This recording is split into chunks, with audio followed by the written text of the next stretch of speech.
Dear students of class 9th, in this video we will discuss lesson number 5th of geography. Name of the chapter is Natural Vegetation and Wildlife. In this video we will discuss about wildlife, or you can say fauna. Like flora, India has varied fauna due to great diversity of the relief and climate. There are about 89,000 different species of fauna. The freshwater and marine species of fish amount to 2,500. It constitutes 12% of the world's total fish stock. Out of the over 9,000 birds of the world, the Indian subcontinent is a home of about 1,200 species of birds, which account for around 13% of the world's total. Besides, India has innumerable amphibians, reptiles, mammals, and small insects and worms. India has about 5 to 8% of the world's amphibians, reptiles, and mammals. The elephants are the most majestic animals among the mammals. They are found in the hot wet forests of Assam, Karnataka, and Kerala. One-horned rhinoceros are the other animals which live in swampy and marshy lands of Assam and West Bengal. Arid areas of the Run of Kutch and the Thar deserts are the habitat for wild ass and camels respectively.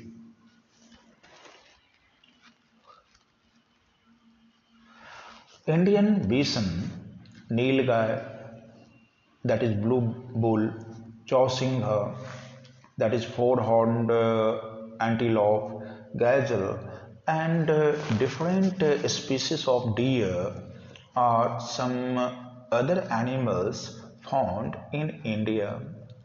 It also has several species of monkeys. Now let us discuss about the animals of prey. Among the animals of prey, Indian lion is remarkable as the only species found outside Africa. Its natural habitat is confined to the gir forests of Saurashtra and Gujarat.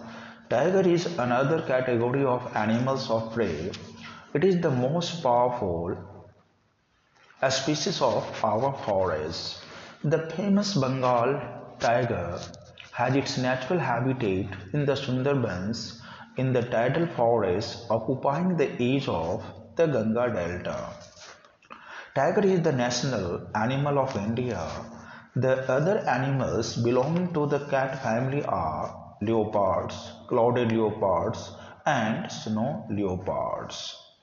After that, we will discuss about animals of the Himalayan regions. Besides snow leopards, sheep, mountain goats, the ibex, the sioux, and the tapir are other important animals of the Himalayas.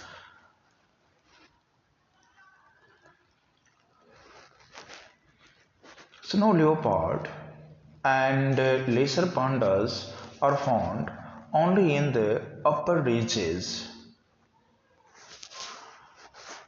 Ladakh's freezing high altitude are a home to yak, the saggy horned wild ox weighing around 1 ton, the Tibetan antelope, the bharal, or you can say blue sheep, wild sheep, and the kyang, that is the Tibetan wild ass. Then monkeys. Indian forests are homes of several species of monkeys. The most famous is the langur. After that, we will discuss about birds. India has a rich variety of beautiful and colorful birds.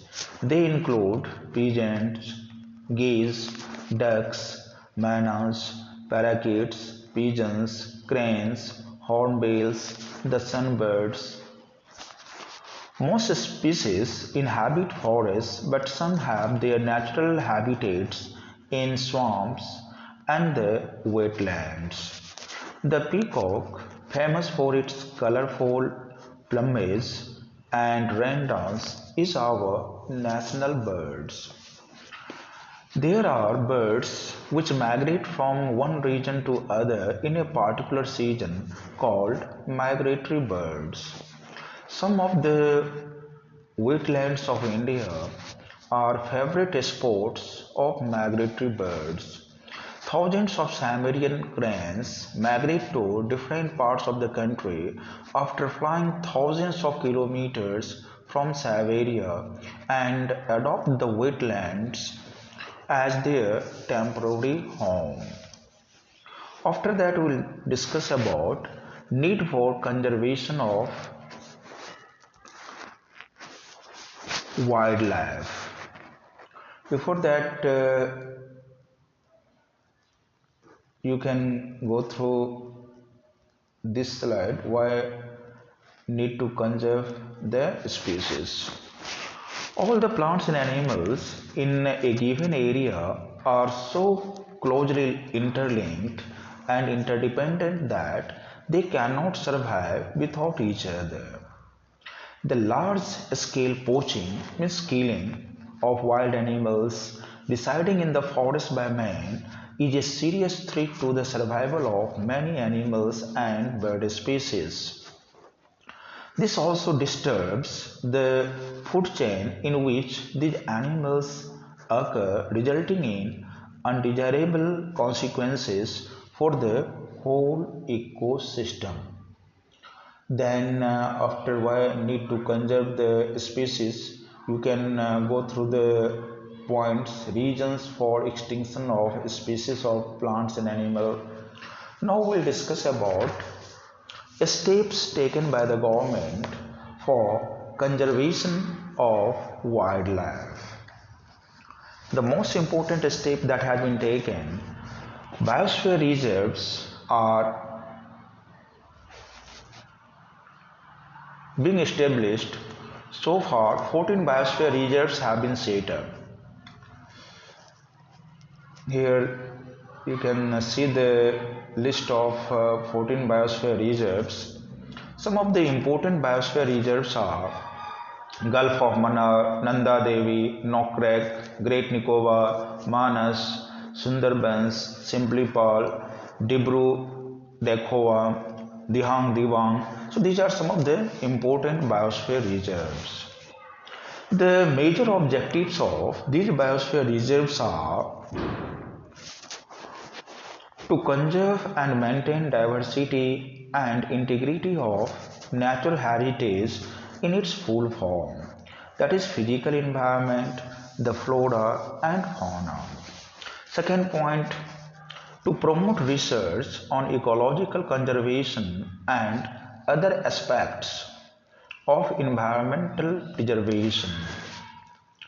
To provide facilities for education, awareness and training. The major goal of setting up of such reserves is to preserve the genetic diversity in crucial natural ecosystems. Then next point, second point, especially efforts are being made to preserve endangered species. Periodic census are undertaken. Third main point, Project Tiger has been launched. Now there are about 28 tiger reserves in various parts of the country. In order to preserve wildlife in its natural setting, national parks and wildlife sanctuaries have been set up.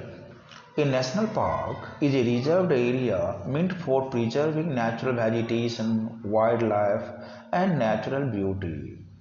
A wildlife sanctuary is a reserved area meant for preservation and development of endangered species.